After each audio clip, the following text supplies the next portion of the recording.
ini, iya. Anda masih ingat fungsi dari retikulum endoplasma mungkin dari pelajaran sebelumnya waktu SMA? Baiklah. Semua organela yang saya ajarkan di semester ini di dalam biologi sel ini semuanya terkait dengan biosintesis protein. Maka prasyarat dari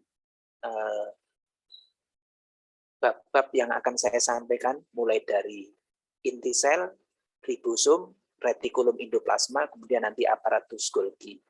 Harus paham apa itu, bagaimana itu biosintesis protein. Bahwa biosintesis protein itu disintesis melalui beberapa tahap atau 2 tahap. Tahapnya yaitu apa? Masih ingat?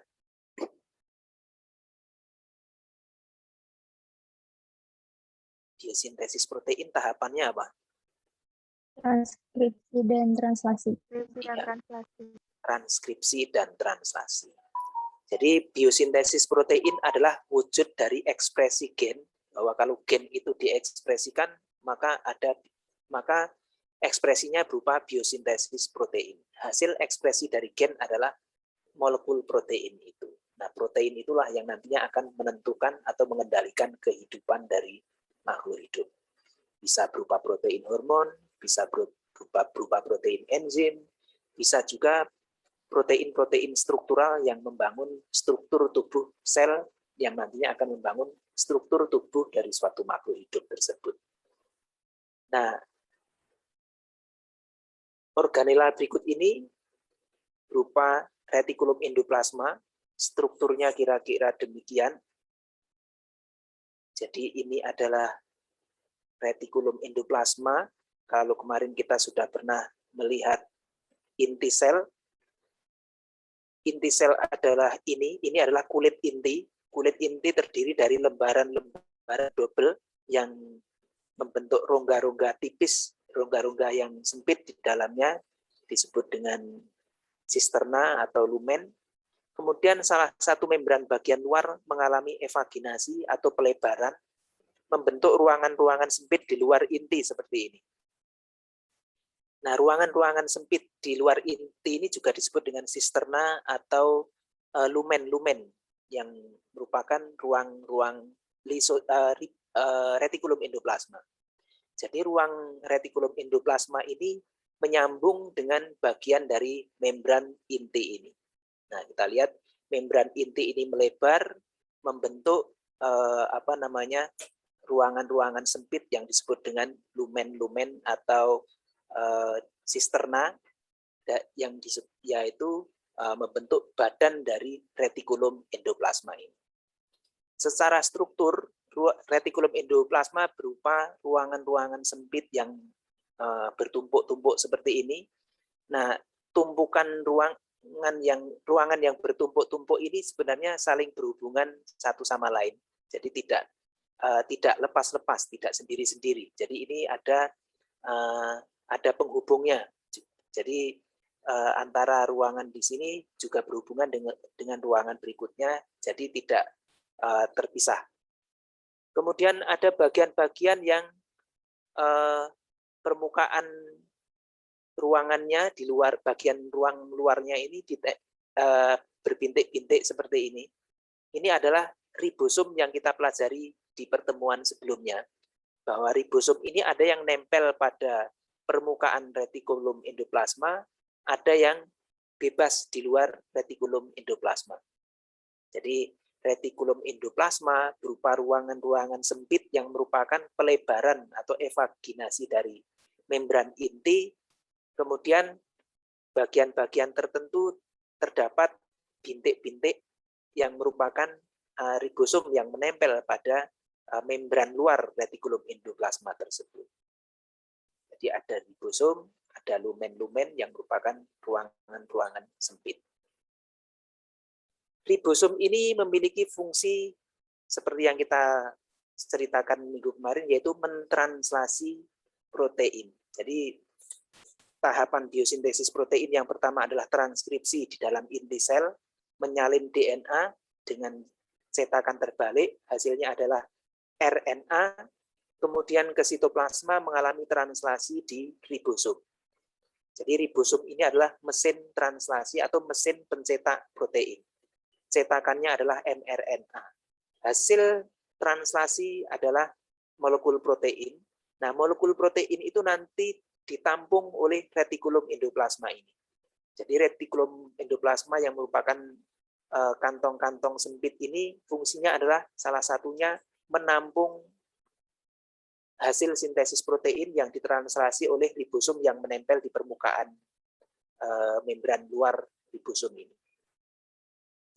Jadi fungsi utamanya adalah menampung, kemudian nanti menyempurnakan, menampung dan menyempurnakan hasil sintesis protein dari protein yang ditranslasi oleh ribosom. Kemudian fungsi berikutnya selain menampung, dia juga ada protein yang tidak larut di dalam lumen. Jadi protein itu ada yang larut dalam larutan, dia akan masuk ke dalam lumen. Ini adalah protein-protein yang sifatnya protein fungsional, bisa hormon, bisa enzim. Tetapi ada protein yang bukan hormon dan bukan enzim, biasanya adalah protein struktural yang akan membangun atau membentuk membran, bagian dari membran. Maka protein itu tidak dilarutkan ke dalam lumen, tetapi akan digulung membentuk gumpalan protein, kemudian menyelip di antara membran-membran retikulum endoplasma ini. Nah, protein yang menyelip di antara membran retikulum endoplasma ini nanti juga akan disempurnakan di dalam di sana, tetapi dia tidak larut di dalam lumen, tetapi dia melakukan penyempurnaan di retikulum endoplasma ini, tapi dia tetap ada di membran. Kemudian fungsi dari retikulum endoplasma ini selain menampung, kemudian menyempurnakan sintesis protein, juga dia merupakan pabrik membran. Jadi fungsi berikutnya dari retikulum endoplasma adalah pabrik membran. Bahwa setiap sel akan membelah, itu memerlukan membran baru. Maka bahan baku setiap sel yang mau membelah, membentuk rumah baru, itu adalah membran. Maka membran itu diproduksi oleh retikulum endoplasma. Bahwa yang nantinya akan menjadi membran sel, itu dulunya adalah membran yang ada di retikulum endoplasma ini. Jadi retikulum endoplasma ini ukuran membrannya akan terus melebar karena di sini adalah pabrik pembentukan membran. Jadi bagian membran retikulum endoplasma nantinya bisa dikirimkan ke tempat organela lain atau ke bagian lain dari sel itu yang memerlukan membran baru. Misalnya ada inti sel yang akan membelah, maka inti sel ini setelah mengganda kromosomnya, dia akan membagi isi inti itu menjadi dua bagian, menjadi dua inti. Itu perlu membran baru yang menyekat dari inti yang sudah menggenting ini. Maka nanti akan dikirim membran baru dari retikulum endoplasma ke sana. Biasanya dikirim dalam bentuk vesikula. Vesikula itu berupa kantong, jadi di sini akan tumbuh berupa kantong yang dikirim ke tempat yang membutuhkan membran, kemudian akan membentang di sana sehingga inti sel yang sudah menggenting itu nanti akan terbentuk sekat baru dari membran yang dikirim dari retikulum endoplasma itu. Begitu juga membran ini juga dikirim pada sel secara keseluruhan yang sedang menggenting mau melakukan pembelahan menjadi dua. Itu juga membrannya dari retikulum endoplasma. Belum lagi bagian-bagian di dalam sel yang juga terbentuk dari membran. Itu membrannya juga berasal dari retikulum endoplasma. Jadi retikulum endoplasma adalah tempat menampung dan menyempurnakan sintesis protein. Yang kedua adalah pabrik membran. Ada yang dikirim di dalam kompartemen di dalam sel itu sendiri, ada yang nantinya digunakan untuk pembelahan sel secara keseluruhan, kemudian organela-organela seperti lisosom, kemudian peroksisom, ada plastida dan sebagainya yang membutuhkan membran, aparatus Golgi itu juga membrannya berasal dari retikulum endoplasma. Kemudian di sini ada bagian yang tidak ditempeli oleh ribosom, ini disebut dengan retikulum endoplasma halus, karena permukaan kulitnya ini licin, tidak ada bentol-bentolnya, tidak ada ribosomnya, disebut dengan retikulum endoplasma halus. Ini juga bagian dari retikulum endoplasma, tetapi memiliki fungsi khusus. Salah satunya juga selain menyempurnakan hasil sintesis protein yang disempurnakan dari retikulum endoplasma kasar ini akan berpindah dari lumen 1 ke lumen berikutnya, kemudian sampai ke ujung retikulum endoplasma halus ini. Di ujung retikulum endoplasma halus ini kemudian nanti akan lepas berupa vesikula yang di dalamnya ada protein-protein, bisa enzim, bisa hormon, dan juga protein yang ada di dalam kulit retikulum endoplasma yang nantinya akan menjadi membran di organela yang lain. Kemudian dikirim ke di tempat yang lain. Retikulum endoplasma halus juga melakukan biosintesis lipid, fosfolipid. Jadi fosfolipid itu, membran itu kan komponennya kan fosfolipid bilayer seperti ini. Nah, pabrik membran itu yang dibentuk adalah membran-membran baru yang strukturnya seperti ini. Membran itu strukturnya kan fosfolipid bilayer. Ini fosfat, ini lipid. Ini fosfat, ini lipid. Jadi ada pentol-pentol yang berupa bulatan-bulatan ini adalah fosfat, bulatan fosfat. Kemudian di sini ada ekornya atau kaki, ini disebut dengan, ini adalah rantai lipid atau lemak. Fosfolipid bilayer karena terdiri dari 2 lapis. 1 lapis, 2 lapis. Maka disebut dengan fosfolipid bilayer. Di antara lapisan atau kumpulan fosfolipid bilayer ini, di sela-selanya ada protein. Ini disebut dengan protein integral atau sering juga disebut dengan protein transmembran. Protein transmembran. Nah, protein transmembran ini terbentuk dari proses translasi yang dilakukan oleh ribosom yang menempel pada retikulum endoplasma tadi. Jadi retikulum endoplasma yang menempel pada ribosom yang menempel pada retikulum endoplasma itu ada protein yang setelah ditranslasi itu tidak larut dalam lumen, tetapi kemudian digulung menjadi gumpalan protein, kemudian nyelip di antara membran-membran retikulum endoplasma. Bentuknya seperti ini. Ini adalah protein-protein membran, atau sering disebut dengan protein transmembran karena menyeberang keluar dan ke dalam dari membran tersebut. Ada juga yang hanya nongol di sebagian. Ini disebut dengan protein integral atau protein transmembran. Ini adalah pembangun struktur dari setiap membran sel. Jadi setiap membran sel, baik membran retikulum endoplasma, membran inti, membran sel terluar, lisosom, peroksisom, kemudian aparatus Golgi, dan juga organela-organela yang terdiri dari membran, struktur membrannya seperti ini. Dan semuanya diproduksi di dalam retikulum endoplasma. Jadi retikulum endoplasma ini fungsinya adalah pabrik membran, selain juga menampung dan menyempurnakan hasil sintesis protein. Proteinnya ada 2, ada protein fungsional, yaitu enzim dan hormon, larut ke dalam lumen, sementara protein struktural yang akan menjadi bagian dari membran, dia digulung kemudian menjadi gumpalan protein, diselipkan di antara membran-membran retikulum endoplasma. Sehingga protein membran selamanya ada di bagian membran ini. Kemudian di bagian retikulum endoplasma yang tidak ditempeli oleh ribosom disebut retikulum endoplasma halus. Fungsinya adalah metabolisme lipid, membentuk fosfolipid calon membran, bakal membran. Kemudian juga ada memproduksi senyawa anti racun. Jadi retikulum endoplasma halus ini ada juga yang berfungsi untuk mensintesis senyawa-senyawa penawar racun.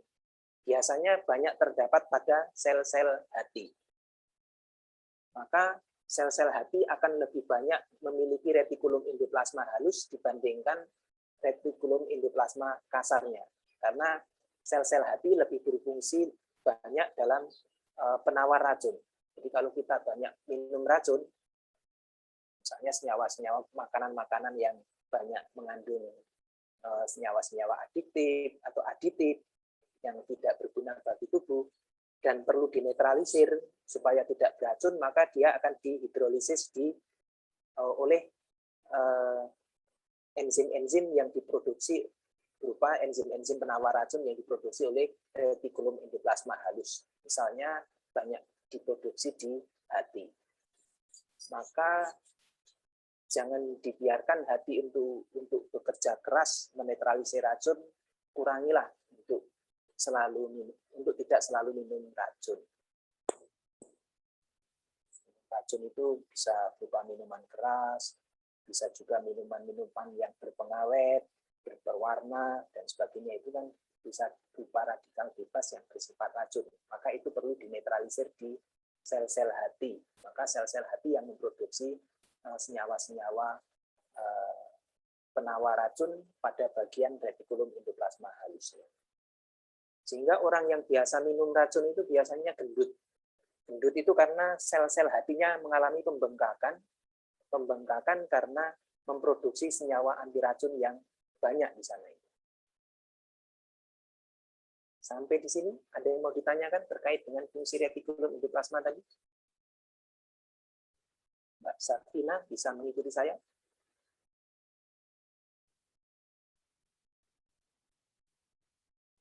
Silakan, mungkin ada yang mau ditanyakan. Bapak, saya izin bertanya. Silakan.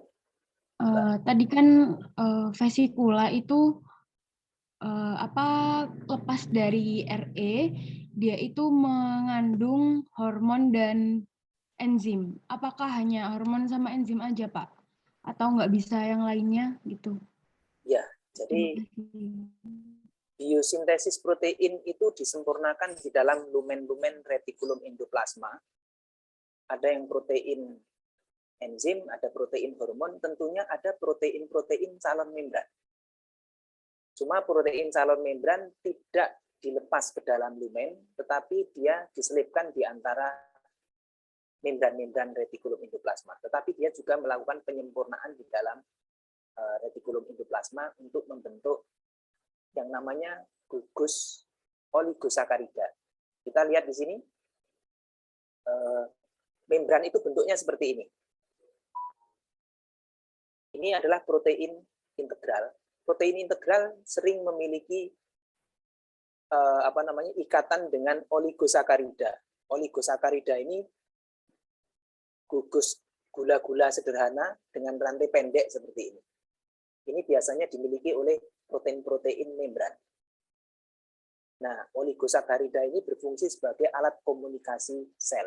Ini di ikatan oligosakarida atau gula-gula sederhana yang menempel pada protein ini disebut dengan glikoprotein. Ada juga oligosakarida yang diikatkan dengan fosfat, maka disebut dengan glikofosfat. Kalau diikatkan dengan lemak atau lipid disebut dengan glikolipid.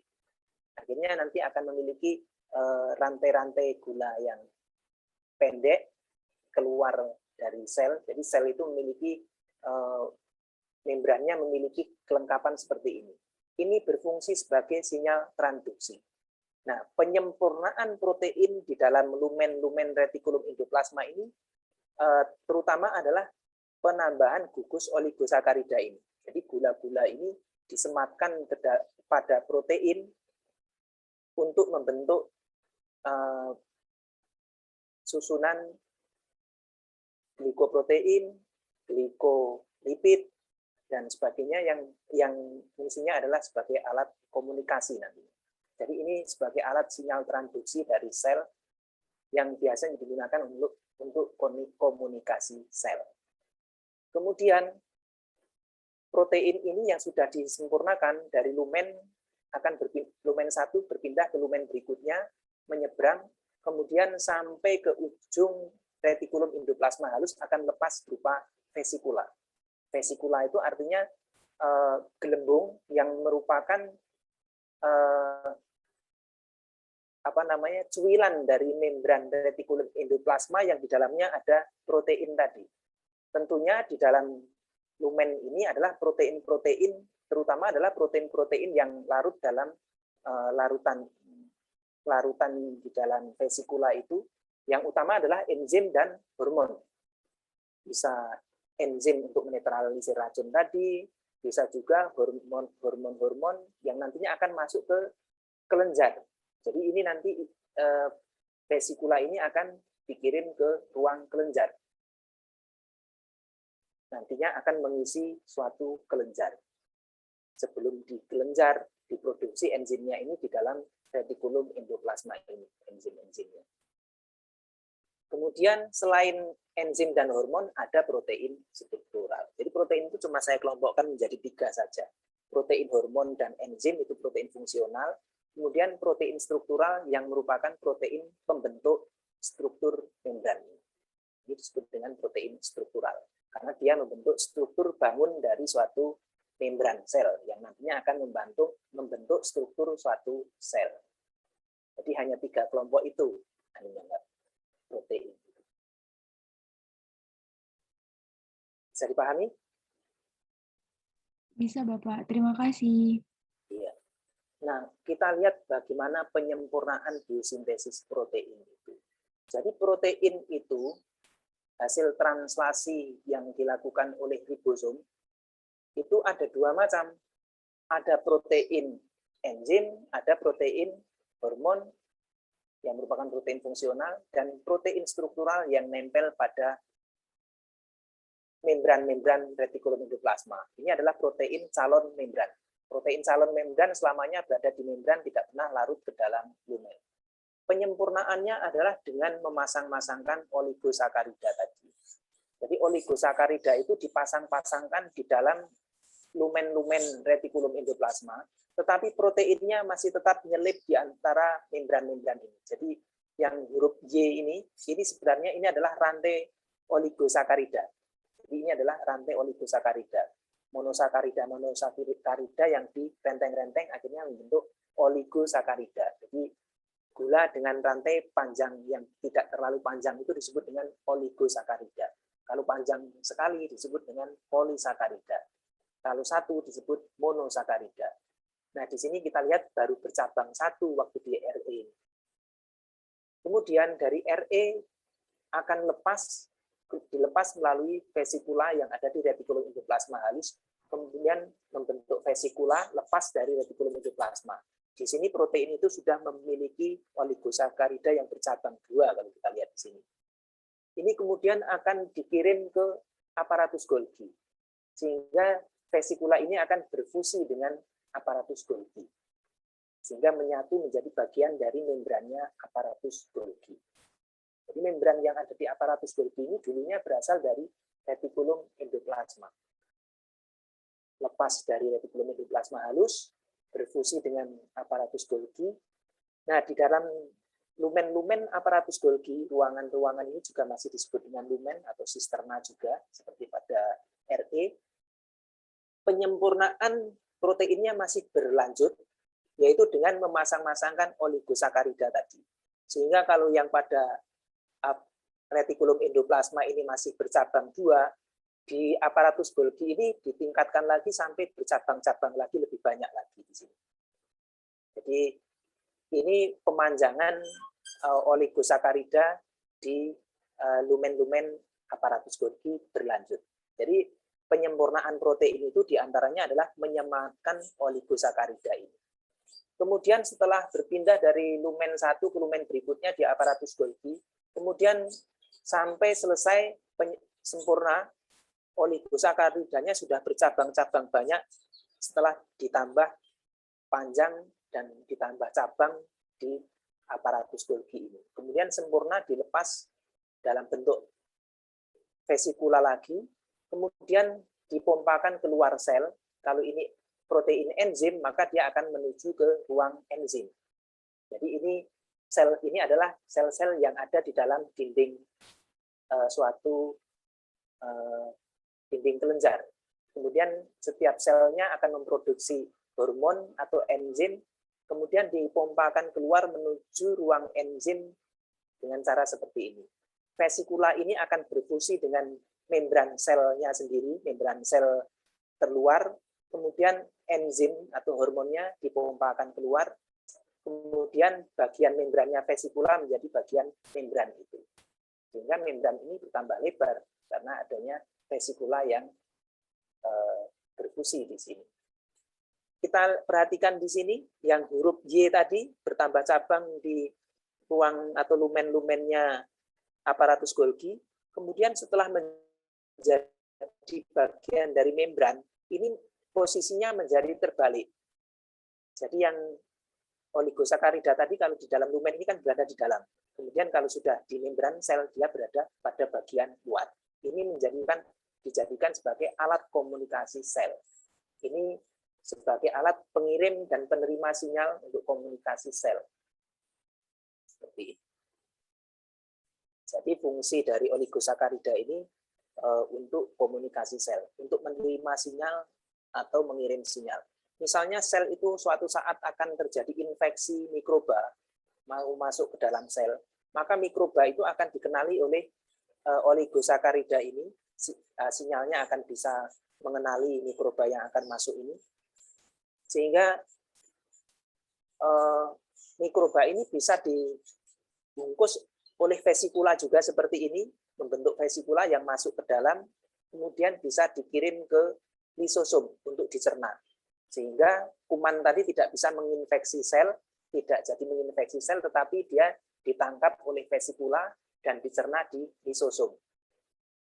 Maka akan dilantak atau di tubuh dari mikroba tadi akan dirombak di dalam tubuh lisosom, sehingga tidak menginfeksi sel tersebut. Itu berarti sel ini memiliki pertahanan terhadap infeksi suatu mikroba. Dia punya pertahanan karena dia memiliki sinyal untuk mengetahui mikroba-mikroba yang akan menginfeksi. Begitu juga senyawa-senyawa yang tidak berguna yang akan mengancam kehidupan sel akan ditangkap dengan vesikula ini, kemudian dikirim ke lisosom untuk dinetralisir atau dirombak dalam tubuh lisosom. Seperti itu. Nah, protein yang memiliki oligosakarida ini berfungsi sebagai sinyal transduksi di dalam membran-membran sel, diproduksi di dalam retikuloplasma. Bisa dipahami apa yang saya sampaikan? Jadi fungsi retikulum endoplasma itu menampung dan menyempurnakan hasil sintesis protein yang ditranslasi oleh ribosom. Ada yang larut dalam lumen, ada yang digulung, dilipat menjadi gumpalan protein di membran, kemudian nanti dikasih oligosakarida menjadi protein membran. Sehingga bentuk membran itu bentuknya seperti ini. Ini pabriknya ada di membran retikulum endoplasma. Jadi kulit retikulum endoplasma itu strukturnya sama persis dengan kulit-kulit sel atau membran-membran sel yang lain. Bentuknya phospholipid bilayer, diantaranya ada protein.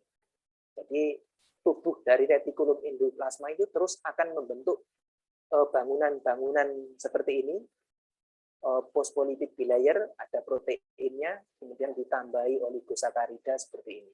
Jadi dia adalah pabrik membran. Di samping menyempurnakan hasil sintesis protein yang lain juga. Begitu.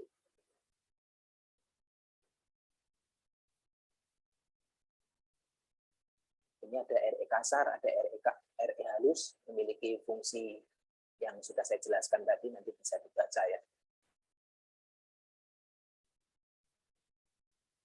Sampai di sini, silakan. Ada yang mau ditanyakan? Ini enzim-enzim yang ada di RE, ada yang di permukaan lumen, ada yang di dalam lumen.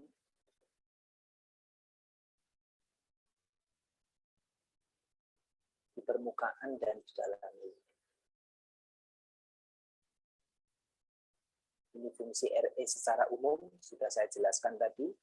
Fungsi retikulum endoplasma yang halus memiliki fungsi 2, detoksifikasi dan sintesis lipid. Ini lipid untuk membran. Jadi membran itu kan fosfolipid, fosfat dan lipid. Nah, lipidnya itu diikatkan dengan fosfat di dalam retikulum endoplasma halus. Kemudian fungsi dari retikulum endoplasma itu juga dalam segregasi protein.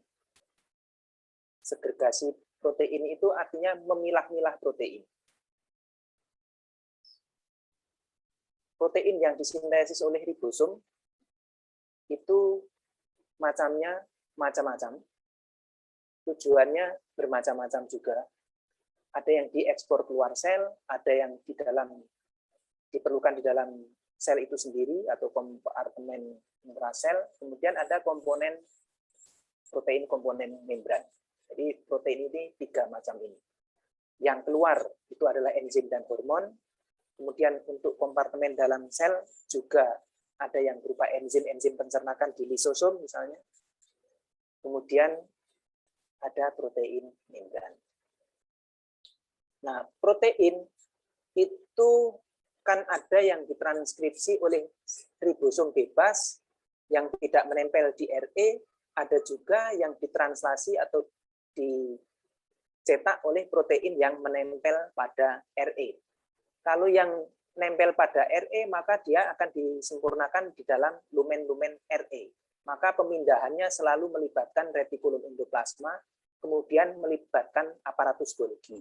Maka pemindahan protein yang melibatkan RE, kemudian masuk ke dalam aparatus Golgi, dan keluar lagi berupa vesikula tadi, itu disebut dengan pemindahan secara kotranslasi. Jadi proteinnya melibatkan RE dan AG untuk mengalami proses penyempurnaan. Maka pemindahan seperti ini disebut dengan kotranslasi. Tetapi di bab sebelumnya kita pernah melihat biosintesis protein yang tidak melibatkan RE yang ditranslasi oleh ribosom bebas yang merupakan protein-protein calon ribosom kemarin itu. Jadi protein calon ribosom itu kan gumpalan protein. Maka proteinnya juga disintesis melalui proses biosintesis protein. Tetapi tidak ditranslasi oleh ribosom yang nempel di RE, tetapi ditranslasi oleh ribosom bebas. Maka protein yang nantinya akan menjadi ribosom itu tidak pernah melibatkan RE dalam proses translasi dan penyempurnaannya. Maka pemindahan secara langsung masuk ke dalam inti sel untuk digabungkan dengan rRNA kemarin. Maka pemindahan ini disebut dengan pemindahan post-translasi, karena tidak memerlukan penyempurnaan oleh RE maupun aparatus Golgi. Pemindahannya disebut dengan pemindahan secara post-translasi. Sampai di sini bisa dipahami?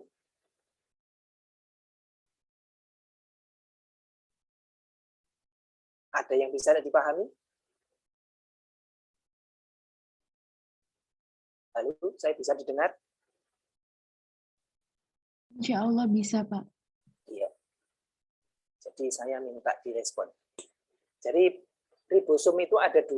Ada yang nempel di RE, ada yang tidak nempel di RE. Yang nempel di RE, protein-protein hasil translasinya akan masuk ke dalam lumen atau digulung di dalam lumen menjadi protein membran. Yang masuk ke dalam lumen adalah hormon dan enzim. Pemindahannya selalu melibatkan RE dan aparatus Golgi. Maka pemindahannya itu sering disebut dengan pemindahan secara kotranslasi. Kemudian ribosom yang bebas yang ada di sitoplasma yang tidak nempel di RE itu hasil translasinya biasanya adalah protein-protein yang tidak memerlukan penyempurnaan lagi oleh RE maupun aparatus Golgi. Maka pemindahannya disebut dengan pemindahan post-translasi. Saya contohkan adalah protein-protein yang merupakan calon ribosom. Jadi ribosom adalah gumpalan protein terbentuk melalui proses biosintesis protein juga. Tapi yang mentranslasi adalah ribosom khusus yang ada di sitoplasma yang tidak nempel di RE. Setelah ditranslasi, proteinnya akan dikirim ke nukleolus untuk digabungkan dengan rRNA membentuk molekul ribosom fungsional. Kemudian keluar menjadi ribosom yang berfungsi untuk mentranslasi juga. Seperti itu. Bisa dipahami ya? Allah, Pak. Kalau bisa. Ya. Fungsi RNA halus, segregasi protein adalah pemilahan protein. Jadi protein-protein itu akan dipilah-pilah di dalam retikulum endoplasma. Jadi retikulum endoplasma ini setelah menampung protein, ini kan proteinnya bermacam-macam enzim dan berbagai macam hormon dengan berbagai tujuan. Tentu antara vesikula satu dengan vesikula lain akan memiliki enzim dan hormon yang berbeda-beda. Maka perlu dipisah-pisahkan. Jadi memisahkan menjadi vesikula satu dengan vesikula yang lain, ini memiliki isi yang berbeda-beda dengan tujuan yang berbeda-beda juga. Pemilahan protein menjadi kelompok-kelompok yang berbeda-beda ini disebut dengan segregasi protein. Jadi yang dimaksud dengan segregasi itu adalah pengelompokan. Pengelompokan protein berdasarkan fungsinya, berdasarkan tujuannya. Ada yang nantinya akan menjadi protein lisosom, ada yang menjadi protein hormon dan enzim di luar, menjadi misalnya ke pankreas, ada lagi yang ke tujuan-tujuan kelenjar-kelenjar yang lain. Tentu isinya berupa enzim-enzim atau hormon-hormon yang berbeda-beda. Itu perlu dilakukan pemilahan. Nah, pemilahan ini dilakukan oleh retikulum endoplasma. Nah, pemilahan itu tergantung juga dengan sinyal-sinyal yang ada di dalam protein tadi. Protein itu memiliki sinyal yang berbeda-beda sehingga bisa dipisah-pisahkan karena setiap protein memiliki sinyal atau muatan elektron dan proton yang berbeda-beda sebagai sinyalnya.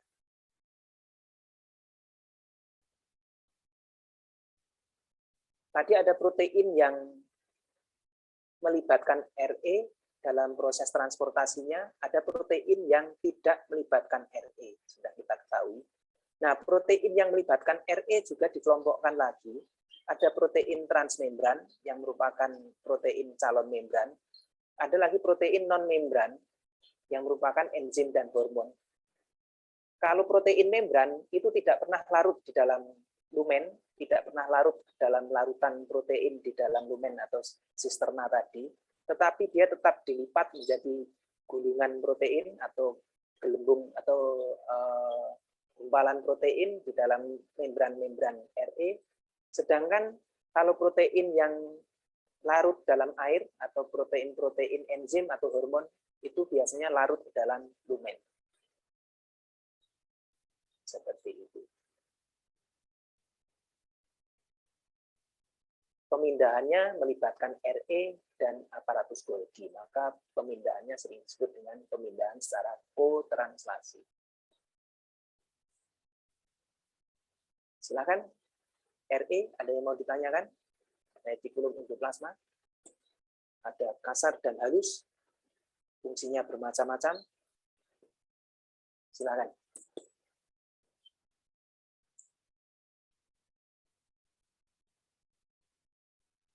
Yang saya sampaikan, ada yang bisa pahami?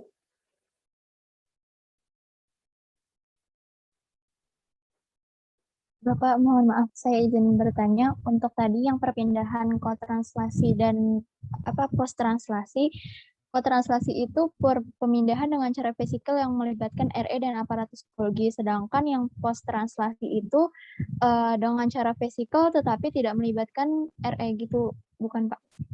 Untuk pemindahan post-translasi, dia tidak memiliki vesikel. Karena vesikel itu kan kulitnya RE sebenarnya.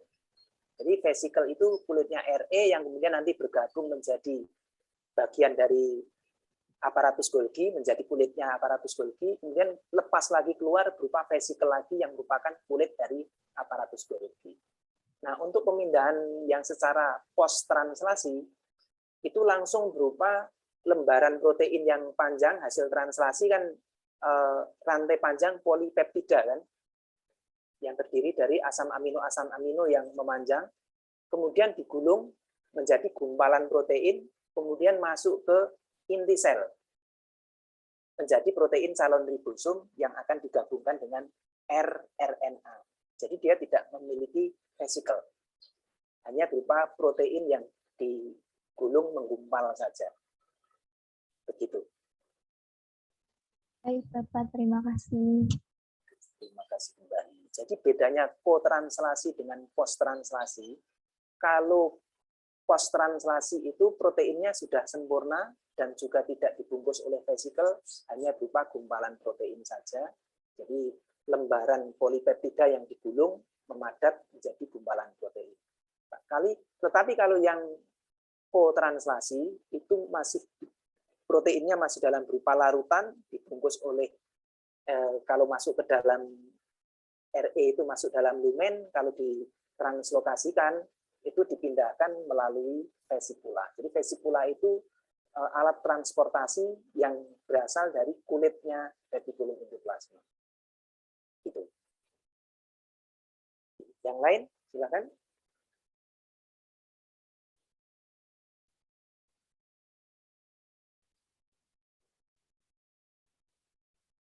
Mungkin ada bagian yang belum jelas.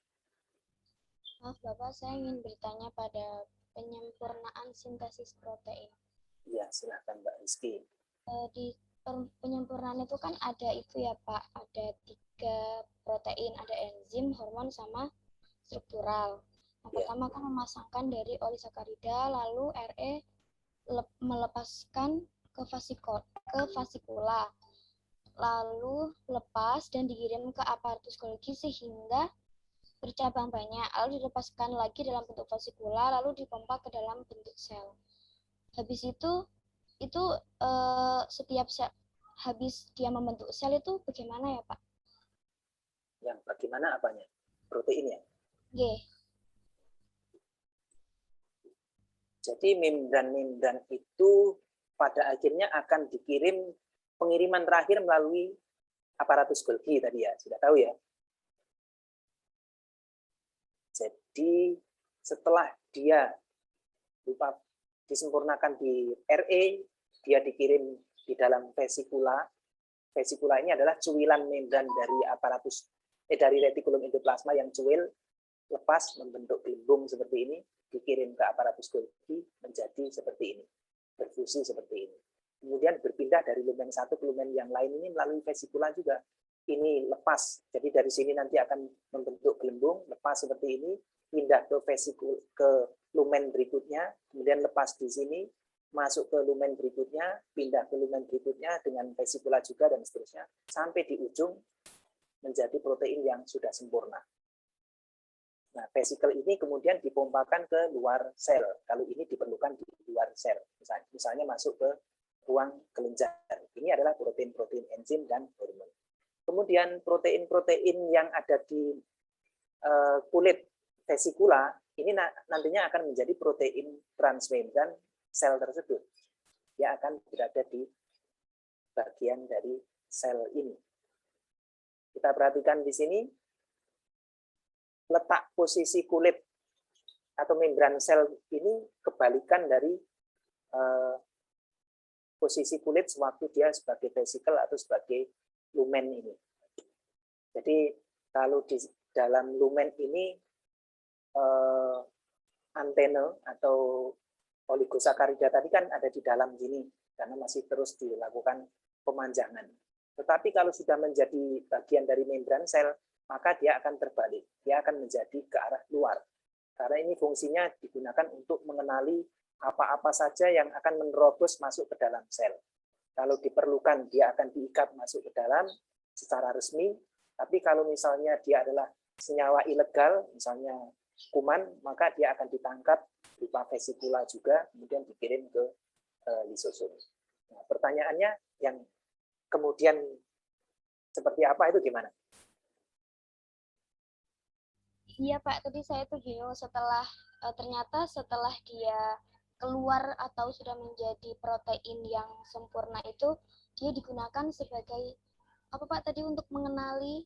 Ya, menjadi bagian dari membran yang berfungsi sebagai sinyal transduksi. Sinyal transduksi itu bisa mengirim dan menerima sinyal. Ini adalah antena dari ini, dari apa namanya, dari sel ini. Ini wifi-nya ini. Menerima sinyal dan mengirimkan sinyal itu dari ini, dari antenanya ini. Bisa sebagai wifi, bisa juga sebagai anten. Gitu, Pak. Oke, baik Bapak, terima kasih. Terima kasih kembali. Jadi sel itu juga canggih karena diciptakan oleh yang maha canggih. Lalu HP aja punya anten dan punya wifi, nah sel juga begitu. Yang lain silakan yang ditanyakan.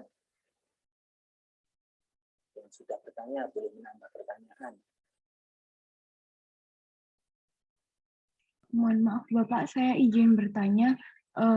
Yang post translasi tadi contohnya seperti apa ya Pak? Post translasi. Post translasi itu adalah pemindahan protein yang tidak melibatkan RE maupun aparatus Golgi. Jadi dia tidak masuk ke dalam lumen RE maupun tidak masuk ke dalam aparatus Golgi. Dia ditranslasi oleh ribosom bebas. Jadi ribosom itu sebenarnya di dalam sel yang saya gambarkan ini, kalau ini kan yang tergambar kan hanya ribosom yang nempel pada membran-membran RE. Tetapi di luar dari RE yang lepas, ini ada ribosom-ribosom bebas. Nah, ribosom-ribosom bebas yang tidak menempel pada RE, kalau dia mentranslasi protein, maka protein ini tidak akan masuk ke lumen RE karena dia tidak nempel di RE. Jadi ada protein-protein yang tidak nempel di RE seperti ini, tapi dia bebas di sitoplasma. Nah, itu disebut dengan ribosom bebas. Kalau yang ini ribosom yang terikat atau nempel pada RE. Nah, ribosom bebas ini ini ribosom bebas yang tidak nempel pada RE. Ini kalau mentranslasi protein, dia tidak akan masuk ke dalam lumen proteinnya. Contohnya adalah protein calon ribosom itu sendiri. Kita tahu bahwa ribosom adalah gelembung atau gumpalan protein, maka dia juga hasil biosintesis protein. Tetapi proteinnya tidak disempurnakan di dalam lumen-lumen RE atau aparatus Golgi, tetapi dia disempurnakan di nukleolus di sini. Jadi nukleolus ini tempat menampung tempat tujuan protein yang ditranslasi oleh ribosom bebas yang merupakan calon ribosom juga. Di sini berkumpul untuk diberi kelengkapan berupa rRNA. Maka protein ribosom bergabung dengan rRNA di sini, kemudian keluar lagi ke sitoplasma menjadi ribosom yang baru. Seperti itu. Bisa dipahami, Mbak Devi? Berarti contohnya itu protein bebas itu juga bisa jadi protein transmembran ya Pak ya, yang menjadi bakal protein. Ya, begitu Protein, Kak Pak? Protein transmembran itu adalah protein struktural yang diproduksi oleh retikulum yang ada di retikulum endoplasma. Jadi ribosom kan ada dua. Ribosom yang nempel di retikulum endoplasma, ada protein yang tidak nempel pada retikulum endoplasma. Kalau yang nempel pada retikulum endoplasma, ini proteinnya bisa protein enzim, bisa protein hormon. Ada juga protein membran. Itu disebut dengan protein struktural kalau yang nempel di yang nantinya menjadi membran ini. Nah, kalau yang protein yang ditranslasi oleh ribosom bebas, dia nanti tidak akan masuk ke dalam retikulum endoplasma. Dia akan berdiri sendiri sebagai protein bebas, nanti akan masuk ke dalam nukleolus di inti sel, di sana akan bersatu dengan rRNA menjadi ribosom yang baru. Menjadi ribosom yang baru. Jadi ribosom ini juga gumpalan protein sebenarnya, tapi tidak pernah masuk ke dalam lumen RE. Itulah ribosom bebas. Itu Mbak Devi. Ya baik Pak, paham. Terima kasih Pak. Terima kasih kembali. Yang lain? Ini sel secara keseluruhan. Retikulum endoplasma ternyata tidak hanya satu. Di sini kan melebar kulitnya. Kulit inti ini melebar. Ternyata di tempat yang lain juga ada kulit inti atau membran inti yang juga mengalami pelebaran. Bahkan pelebaran retikulum endoplasma tidak hanya satu sisi di sini, ada sisi yang lain. Bahkan ada yang sampai melebar di sini. Jadi ini retikulum endoplasmanya banyak sekali. Ini tanda bahwa sel ini sedang memproduksi banyak membran. Karena ini adalah sel-sel yang aktif membelah. Maka perlu membentuk membran-membran yang baru yang banyak. Ini biasanya pada jaringan meristematik.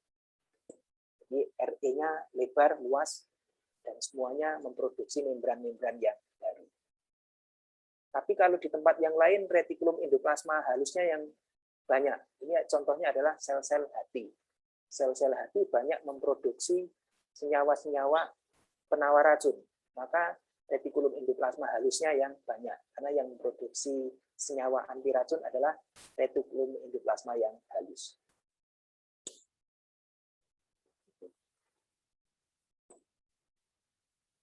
Silakan, masih ada pertanyaan.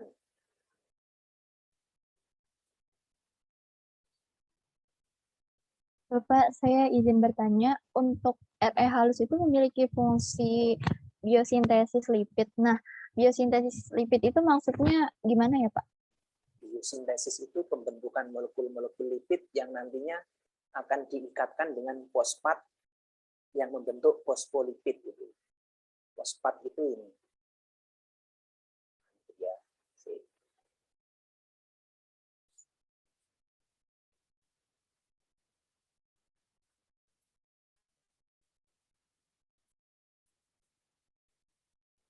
gambar ini bisa dilihat? Terlihat dari situ? Dari tempat Anda? Lihat, Pak. Ya, Bapak. Bisa, Pak. Membran itu bentuknya seperti ini. Yang bulat-bulat ini adalah fosfat, yang panjang ini adalah rantai lipid. Lipid itu rantai. Jadi senyawa-senyawa makro di dalam sel itu ada karbohidrat, ada lemak, ada lipid, itu semuanya adalah rantai. Kalau lemak ini terdiri dari mata rantainya adalah asam-asam lemak. Di renteng-renteng panjang menjadi rantai lipid. Kemudian kalau diikatkan dengan fosfat menjadi fosfolipid. Fosfat dan lipid.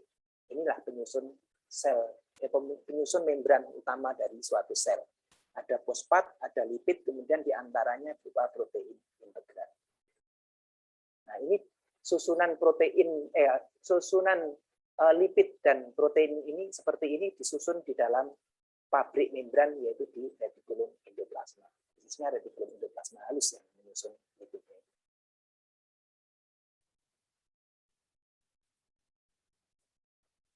Begitu.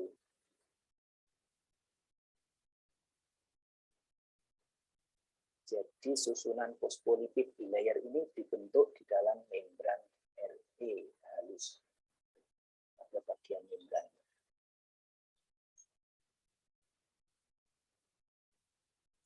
Bagian fosfat ini bersifat hidrofilik, artinya mau bersentuhan dengan air. Nah, lemak biasanya takut air, maka dia sembunyi. Maka yang takut dengan air berada di dalam, yang berani dengan air dia berada di bagian luar. Yang bagian luar hidrofilik, yang di dalam disebut bagian yang bersifat hidrofobik. Fosfolipid, karena dua lapis disebut fosfolipid bilayer. Kemudian ini ada protein transmembran, atau sering juga disebut protein integral. Disebut protein transmembran karena dia menyeberang keluar dan ke dalam dari suatu sel.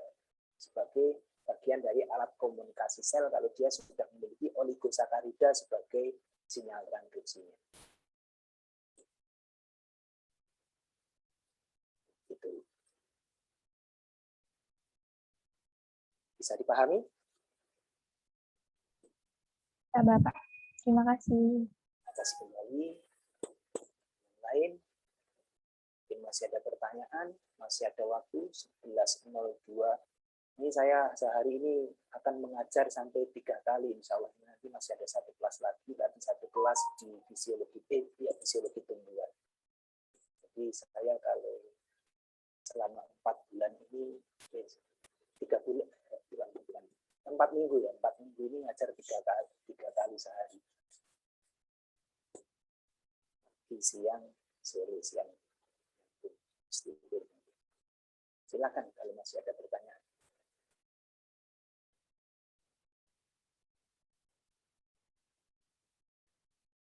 Ada yang mungkin bagian yang belum bisa dipahami, ingin ditekankan lagi.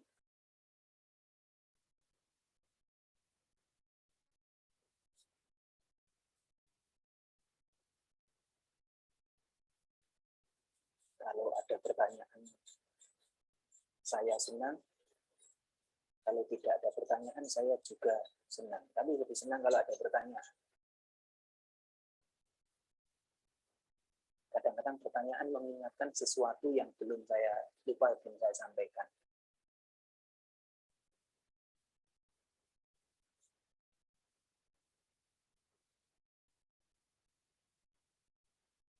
Silakan. Pak, izin bertanya. Mbak Alina. Berarti untuk sintesis protein pada sel hewan dan tumbuhan itu sama saja, Pak? Apa ada perbedaannya?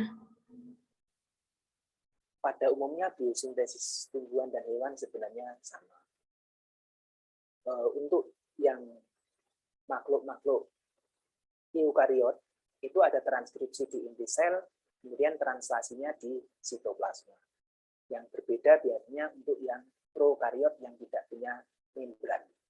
Yang tidak punya membran itu pada bakteri atau makhluk-makhluk yang prokariot itu kan antara sitoplasma dengan posisi DNA-nya yang disalin itu kan pada tempat yang sama. Sehingga dia tidak selagi masih ada transkripsi bisa langsung mengalami translasi di sana. Bahkan ada yang hanya RNA tidak ada DNA-nya juga ada, sehingga langsung terjadi translasi protein.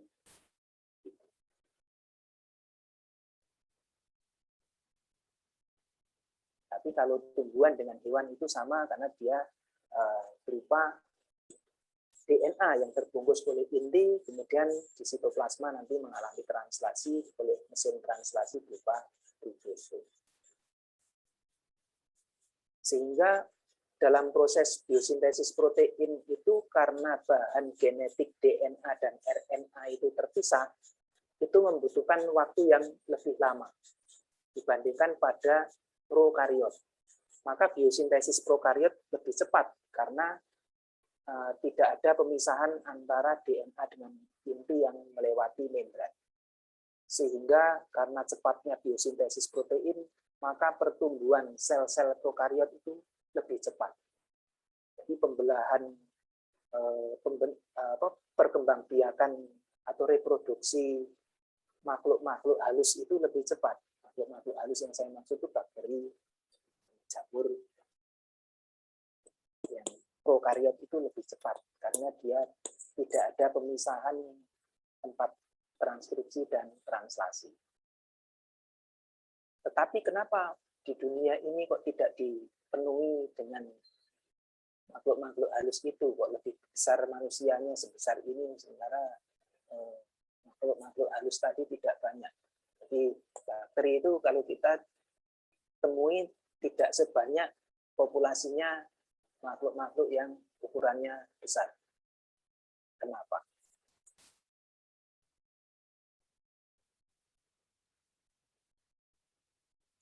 Selnya juga rawan ini ya, Pak. Kalau prokaryotik selnya juga rawan rusak gitu ya, Pak ya?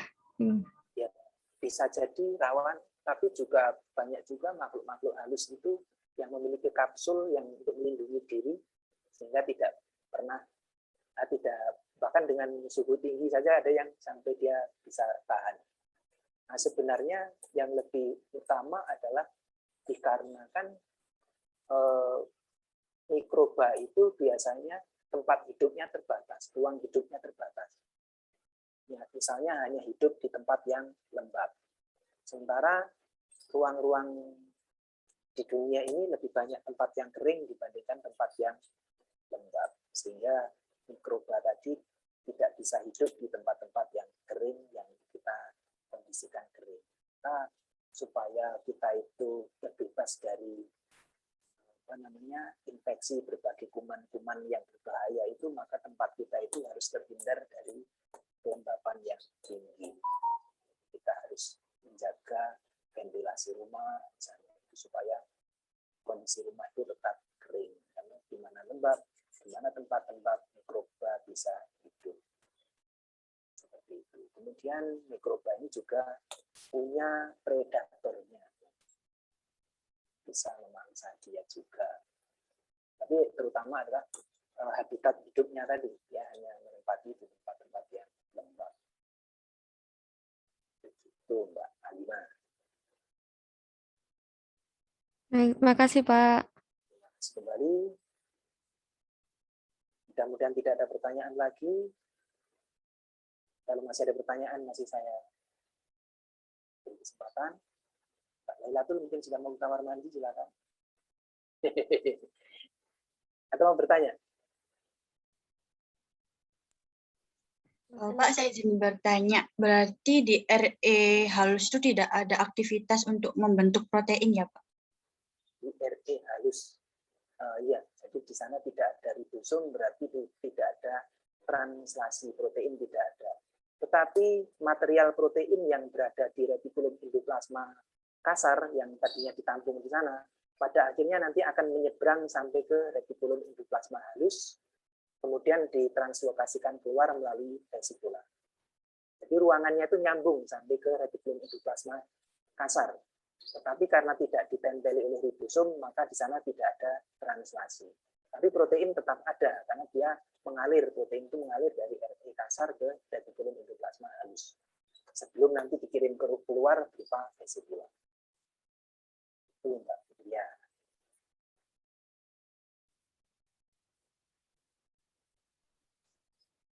Baik, Pak. Terima kasih. Terima kasih kembali. Semoga tidak ada pertanyaan. Boleh ada pertanyaan. Kalau ada pertanyaan, masih ada waktu. Jumlahnya 39, mudah-mudahan hadir semua. Terima kasih atas kehadirannya. Mudah-mudahan apa yang saya sampaikan ada manfaatnya. Mudah-mudahan tidak ada pertanyaan sekarang. Kalau tidak ada pertanyaan, saya ucapkan terima kasih. Selamat kita berjumpa di pertemuan yang akan datang. Mari kita tutup perkuliahan ini dengan bersama-sama membaca hamdalah dan doa kafaratul majelis. Alhamdulillahirabbil alamin, subhanaka wa bihamdika asyhadu an la ilaha illa anta astaghfiruka wa atubu ilaik. Terima kasih. Assalamualaikum warahmatullahi wabarakatuh. Waalaikumsalam. Terima kasih, Pak. Terima kasih, Bapak. Terima kasih, Pak.